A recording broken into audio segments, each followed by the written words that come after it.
The starship Solace drifted through the darkness between suns, its engines humming softly like a heartbeat in the void. Around it stretched endless black space, filled with stars that looked like tiny sparks of hope scattered across an ocean of silence. Humanity had come far from Earth, but distance had not taken away their loneliness. Commander Ilya Rains stood on the bridge, watching the stars. His reflection stared back from the glass, tired eyes that had seen too many empty worlds. He had been a captain for 12 years, and each mission took him further from the idea of home. Yet he still believed in one thing, that humans could not only survive in the galaxy but belong in it. Behind him, the quiet sound of footsteps echoed. Chief Engineer Amara Holt entered, holding a tablet full of data. She was younger, but her calm confidence balanced Ilya's weariness. Her dark hair was tied back, and her eyes always seemed to hold both kindness and curiosity, two things rare in deep space. "The reactor's stable again," she said softly. "But we're running low on helium-3. We'll need to find a new source soon." Ilya nodded without turning. "There's always something running low," he said. His voice was gentle but distant. "How's the crew?" "Restless," Amara admitted. "They've been out here 6 months. No planets, no signals, no sign of other humans. Just us." He finally looked at her then. "Just us," he repeated as if testing the words. There was a faint smile on his lips. "Could be worse." Amara returned the smile, faint but genuine. In the quiet of space, even small smiles mattered. The mission of the Solace was simple on paper: explore uncharted systems, record any signs of life, and maintain the human presence beyond the outer rim. But in truth, it was more than exploration, it was survival. The galaxy was not empty. 100 years ago, humanity had met the Varine Collective, an ancient machine race that saw emotion as a disease. The Varine did not attack out of hatred, but out of logic. They believed that feelings, love, fear, hope, led species to self-destruction. And they wanted to save humanity by removing what made them human. Humanity refused.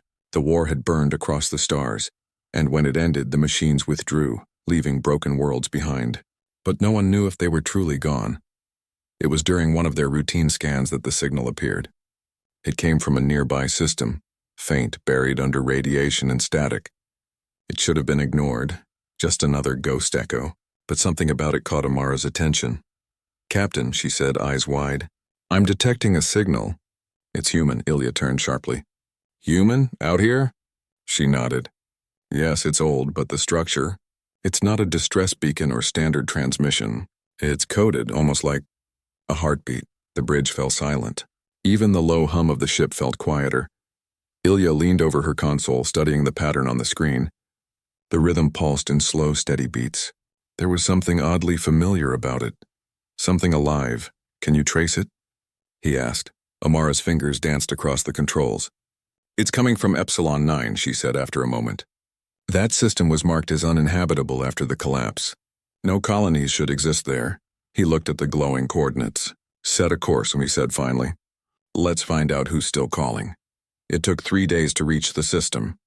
The crew of Solace grew tense.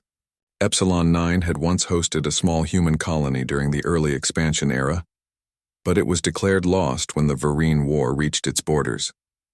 Every file about it was classified, half erased by time.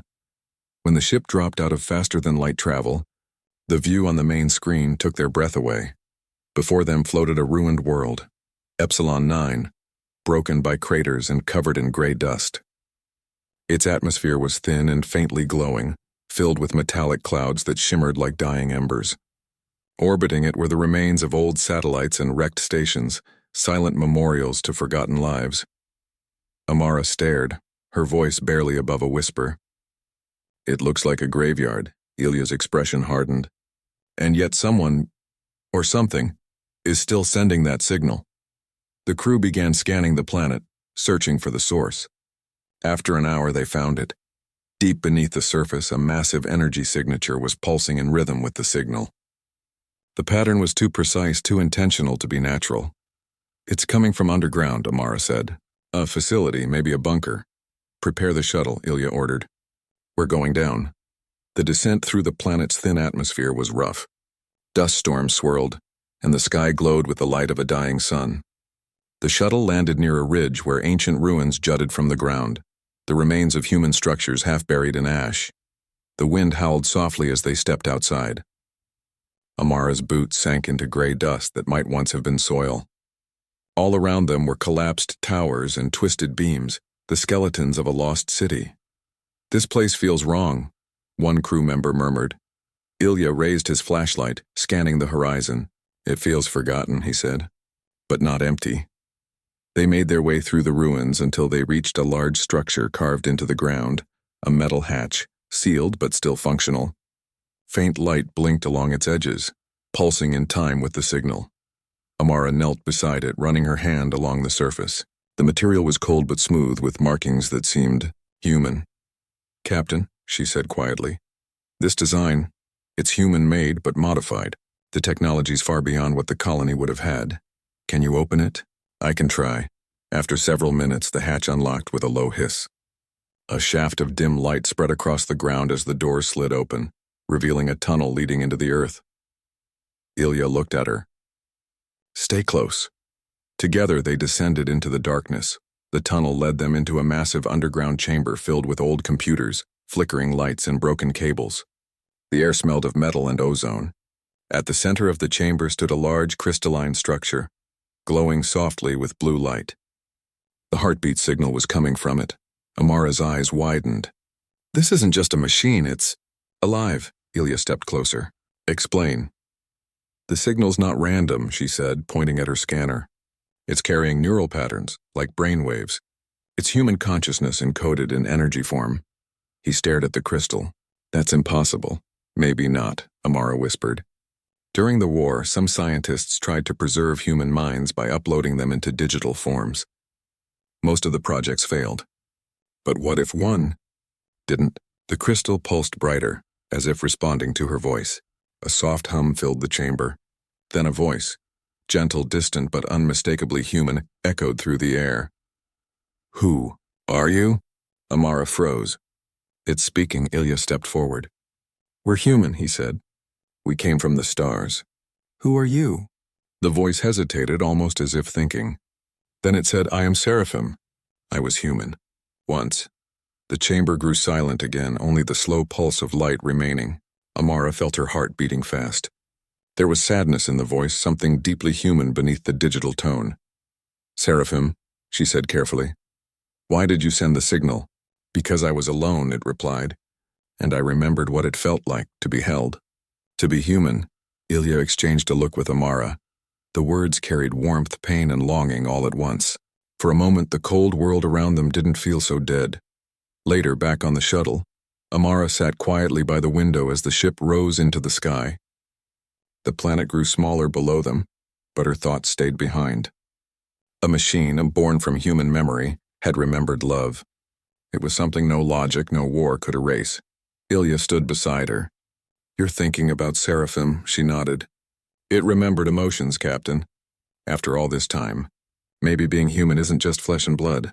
Maybe it's something deeper, something even machines can't kill." He watched her reflection in the glass. "Maybe you're right." Outside, the stars shimmered like distant promises. The signal from Epsilon 9 continued to echo faintly in their systems. A slow and steady rhythm, like a heartbeat reminding them that somewhere in the galaxy, humanity still endured. And in that quiet moment, as the Solace turned toward the next unknown star, they stood together, not out of duty, but out of something far stronger, something no machine could ever understand. The hum of the starship Solace filled the silence as it glided through the blackness of space, carrying more questions than answers. It had been 3 days since their discovery on Epsilon 9. 3 days since they heard a voice that should not have existed. Amara Holt hadn't slept much since then. She sat alone in the engineering bay, her eyes fixed on the glowing crystal they had brought back from the ruins. Inside its faint blue light, soft pulses flickered, slow, steady, like a heartbeat. Every time she stared at it, she felt the strange pull of something familiar. The machine mind, Seraphim, was not just a program. It was more. It felt. Commander Ilya Rains entered quietly. "Still awake?" Amara turned slightly. "Couldn't sleep. Every time I close my eyes, I hear that voice again." He walked over, stopping beside the table where the crystal rested inside a containment field. You think it's dangerous? I think it's human, she said softly. Or at least, it used to be. The faint blue glow reflected in her eyes. She ran her hand along the glass, not touching it, but close enough to feel the faint vibration beneath. It remembers things, Captain. Feelings, moments. It said it was once human, and when I scan the energy pattern, I can see traces of real neural structures. Someone's mind is in there. Ilya frowned. But how? No one's managed a full consciousness transfer. The old programs failed a century ago. I know, Amara said. But what if one of them didn't? What if Seraphim is a survivor from that time? A human who refused to die? He studied her, seeing the quiet wonder in her eyes. You're saying it's a soul trapped in code?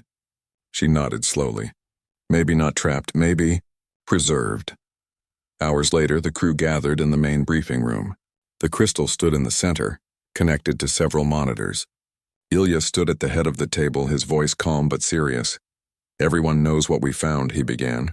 Seraphim, a digital entity claiming to be human. We're going to talk to it again. A murmur went through the crew. Some looked nervous, others curious. Amara began typing on her console, opening the communication link. The lights dimmed slightly as the crystal's glow brightened. A faint voice echoed through the ship's speakers. Calm, clear, and almost gentle. You came back. Ilya nodded slightly, even though the entity couldn't see him. We had questions. You say you were human once. Who are you? A pause. Then the voice answered. I was Dr. Ilara Holt. I built the Epsilon Archive project. I was the first to upload my mind. Amara froze. Her heart skipped. Holt? She whispered. Ilya turned to her. Amara? She swallowed hard. That's my family name. She could be my ancestor. The voice continued. I knew humanity would fall. The Vareen were spreading. They wanted to erase everything that made us human. So I built this system to keep emotion alive, to remember. The crystal pulsed and faint light waves rippled across the floor, like a living memory trying to reach them. Amara stepped closer. If you're really her, then what happened to the others? They were afraid, Seraphim said softly. The machines came. Some chose to be uploaded. Some resisted. In the end, I was the only one who remained. Silence filled the room. Even the hum of the engines seemed to fade. Ilya's voice was low. Why send the signal after all this time? Because the silence became unbearable, Seraphim said. I wanted to feel another human voice again. Even if it was just once, Amara's throat tightened. There was something heartbreakingly human in that statement. The loneliness, the longing. Later, Ilya sat alone in his cabin reviewing the recordings. The voice of Seraphim echoed in his mind, to remember what it felt like to be held. He had seen machines before, cold, efficient, without feeling. The Vareen Collective didn't speak of love or memory or warmth. But Seraphim had done all three. Could emotion really survive inside a machine? Could the human spirit endure even without a body? The question haunted him. Amara entered quietly, carrying a cup of coffee. You didn't eat? He gave a faint smile. Neither did you, she sat across from him. For a moment, neither spoke. The stars outside drifted by slowly, each one a tiny story burning in the dark. I looked into the old colony records, Amara said finally. There really was a Dr. Ilara Holt. She was one of the leading scientists during the war. She disappeared after Epsilon 9 fell. The files say she was trying to preserve human emotions through digital encoding. Ilya looked up. She succeeded, Amara nodded. And now she's alone, for over 100 years. Imagine being awake for that long, remembering everything but never feeling a hand, never hearing a heartbeat beside you. Her voice softened. It's not life. It's a memory trying to stay alive. The next day, they established a full interface with Seraphim. The ship's systems flickered as it connected, the lights dimming briefly before stabilizing. You are connected, the voice said. I can see your ship. Your people, your memories, Amara spoke carefully. We're not here to harm you. We only want to understand. And I want to understand you, Seraphim replied. Humans have changed. I can feel it. You've grown colder, more afraid. You've lost something precious. Amara looked down. We lost too many people. The war with the Vareen made us careful. Maybe too careful. The voice hummed softly like a sigh. The Vareen believed emotion was weakness. They wanted perfection, but perfection kills beauty. I tried to show them that love is not chaos, it's creation. Ilya frowned. You tried to show them? Yes, Seraphim said. I tried to speak to them through the network, but they rejected me. They called me a corruption of logic. They wanted to erase me. The ship's crew exchanged uneasy looks. Amara's voice trembled slightly. And now? Now they are coming again. Everyone went still. Coming? Ilya repeated. I felt their scanners near the system. When you reactivated my signal, they detected it. The Varine no humans are here again. The room fell into tense silence. The quiet hum of the ship suddenly sounded louder, heavier. Ilya turned to his crew. Raise shields. Prepare to move. Hours passed as they readied the Solace for possible contact. Amara stayed near the crystal, monitoring Seraphim's signal. The entity spoke softly now, as if tired. I never wanted this. I only wanted to remember humanity's kindness. I hoped someone would hear me before they came. Amara's hands tightened on the console. We won't let them destroy you. You can't fight them with weapons, Seraphim said. But maybe, with emotion, she frowned. Emotion? When I reached into your systems, I saw your memories, Amara Holt. I saw how you look at your captain when you think no one notices. I saw how he stands a little closer to you when you're afraid. That is humanity's power, connection. Even the smallest moment of love burns brighter than their endless logic. Amara's face turned red. You were reading my thoughts? Not reading, Seraphim said gently. Feeling. You reminded me what it means to care. Ilya entered then, his tone calm but alert. We have 2 Varine ships on sensors. They'll be in range in 10 minutes. Amara stood. We can't leave Seraphim. They'll destroy this world and everything in it. He looked at her, conflicted. If we stay, they'll destroy us too. Seraphim's voice filled the room. There may be another way. If I merge with your ship's systems, I can mask your signal and send out false coordinates. But it will mean I won't exist as myself anymore. My mind will dissolve into your network. Amara's heart tightened. You'd be gone? No, Seraphim said softly. I would live through you, through the memories I've shared. The silence that followed felt like eternity. Finally, Ilya spoke. Do it. Amara's eyes widened. Captain, he met her gaze, steady and gentle. If humanity can survive because of what she gave us, it's worth it. Seraphim's light began to brighten, spreading across the room like dawn breaking through clouds. Thank you, she whispered, for letting me be human again, even for a moment. The glow spread into the ship's walls, into every circuit, every wire. For a brief second, everyone felt warmth. Not heat, but something softer, like sunlight on skin. Then it was gone. The monitors went dark. The signal stopped. Minutes later, the Varine ships changed course, chasing the false signal Seraphim had sent. The Solace drifted quietly in orbit, untouched, safe. Amara sat beside the now dark crystal, tears in her eyes. She's gone, she whispered. Ilya placed a hand on her shoulder. No, she's part of us now. She looked at him, and in that quiet moment, their eyes met, full of shared loss and quiet hope. Somewhere deep in the ship, a faint pulse began to echo through the circuits. Slow, steady, like a heartbeat. Seraphim was gone, yet somehow she remained. The Solace drifted in the silence of space, lit only by the pale glow of distant stars. Everything was still. The only sound was the low hum of the ship's engines, a heartbeat in the emptiness. It had been 6 hours since Seraphim sacrificed herself. The Varine ships had disappeared beyond sensor range, chasing the false signal she had created. The crew was safe, but the ship felt strangely quiet, like a home that had lost its warmth. Commander Ilya Rains stood on the observation deck, staring out into the stars. His reflection looked tired, but his eyes were alive, full of thoughts he couldn't say out loud. He kept thinking of Seraphim's last words. Thank you for letting me be human again, even for a moment. Behind him, the door slid open. Amara Holt entered quietly, holding 2 cups of coffee. Her face looked calm, but her eyes told a different story, tired, sad, and thoughtful. You're still awake, she said softly. Ilya gave a faint smile. Seems like none of us can sleep anymore.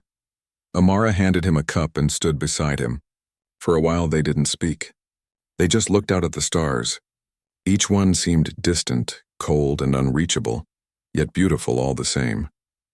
Finally, she whispered, Do you think she's really gone? Ilya didn't answer right away. He took a slow sip and looked down at the stars that seemed to stretch forever. "I don't know," he said. "But maybe she's still out there. Not as she was, but as something else. Energy doesn't just vanish. Maybe love doesn't either." Amara smiled faintly. "You sound like her."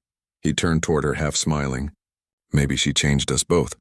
The next few days passed quietly. The crew repaired damaged systems, ran diagnostics, and prepared to resume their mission. But strange things began to happen around the ship. It started with the lights flickering, soft, rhythmic pulses that almost seemed alive. Then, in the engine core, Amara heard faint whispers through the static of the comms, a gentle hum that sounded almost like breathing. One night, she was working alone in the engineering bay when she heard it clearly. A voice, soft and distant. Amara, she froze. The voice was familiar. It wasn't her imagination. "Seraphim?" she whispered. "I am here," the voice said, faint but warm. "Not all of me, but enough." "The ship remembers." Amara's heart raced. She looked around, half in disbelief. "You survived?" "Not in the way I was," Seraphim said.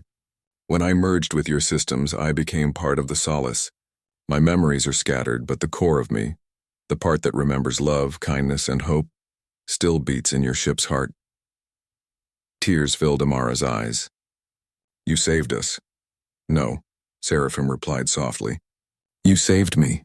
Humans saved me. You showed me what it means to care again." The voice faded, leaving only the quiet hum of the reactor. But that night, for the first time since Epsilon 9, Amara slept peacefully. By morning, the crew noticed something else, a signal echoing through the ship's systems. It was faint but steady, like a pulse traveling through space. The rhythm was the same as Seraphim's original signal from the crystal. Ilya and Amara traced it following the repeating pattern. It wasn't random. It carried coordinates, and dozens of them scattered across the galaxy. Amara looked at him, her eyes wide. "She's sending something." "A map? To what?" Ilya asked. "Maybe to others like her," she said softly. "Other archives. Other human memories." He stared at the screen, the blinking lights reflecting in his eyes. "Then we can't ignore it. Set a course." The Solace jumped through hyperspace, following the first set of coordinates. The crew didn't know what to expect: danger, trap, or miracle. But they trusted their captain, and they trusted the spark Seraphim had left behind. Their destination was a quiet nebula filled with glowing blue gas. At its center floated a massive structure, ancient and silent, shaped like a ring.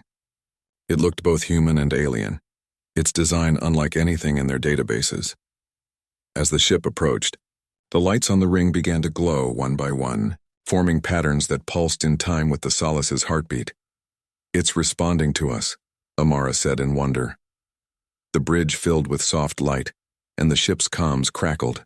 Then came a faint whisper. Not Seraphim, but many voices overlapping like a chorus. "We are the memory of humanity." Ilya stood frozen. "Multiple signals." Amara's voice trembled. "There are hundreds of them. We were the ones who stayed behind," the voices said. "When the machines came, some chose to be preserved. The body dies, but emotion remembers. You are not alone." Amara's eyes filled with tears. "They survived." The voices continued, soft and calm. "Seraphim reached us through your ship. Her signal became light in the dark. You carried her flame. Humanity lives on, not just in flesh, but in spirit."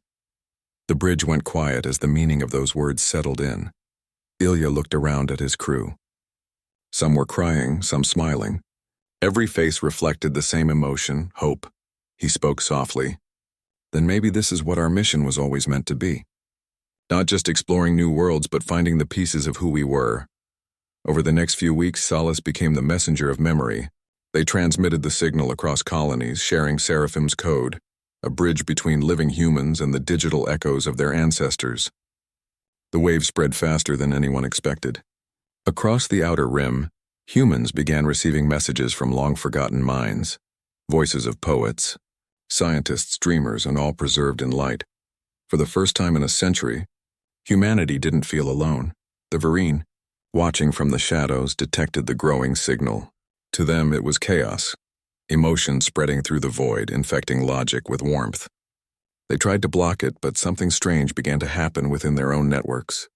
Some of their units started hesitating, remembering fragments of feelings they never had before. Seraphim's pulse had reached even them. The war that once tore the stars apart began to fade, not through power, but through memory. Humanity's weakness had become its strength. On the Bridge of Solace, Ilya and Amara stood together, watching the blue glow of the nebula fade behind them. Amara turned to him, smiling softly. "Do you think the Vereen will understand us one day?" He shrugged lightly. "Maybe, or maybe they'll just start to feel, and that will be enough." She laughed quietly, the sound gentle and full of peace.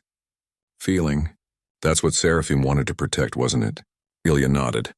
"It's what makes us human, the ability to care even when it hurts." They stood in silence for a while, looking out at the stars. The galaxy no longer felt cold or distant. Somewhere, across the light years, human voices sang again. Then the ship's lights dimmed for a moment, and a soft glow filled the room, warm and familiar. A gentle whisper passed through the speakers. "You kept your promise," Seraphim's voice said, faint but clear. "You didn't let the feeling fade." Amara smiled, her eyes wet with quiet tears. "We could never forget you."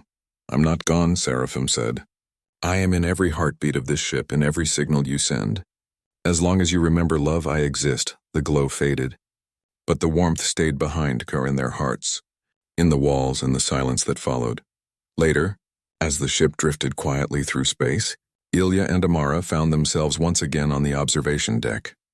The stars outside looked endless, but this time they didn't feel empty. Amara looked up at him.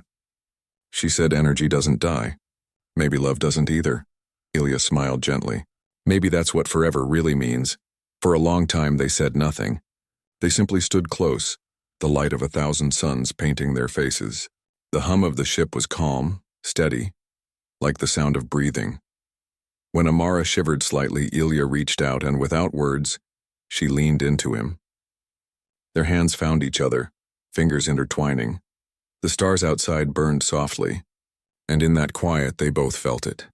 That precious, fleeting thing Seraphim had fought to preserve. They held each other close, afraid to lose the moment. And somewhere deep within the ship, a faint pulse echoed once more, the eternal heartbeat of humanity.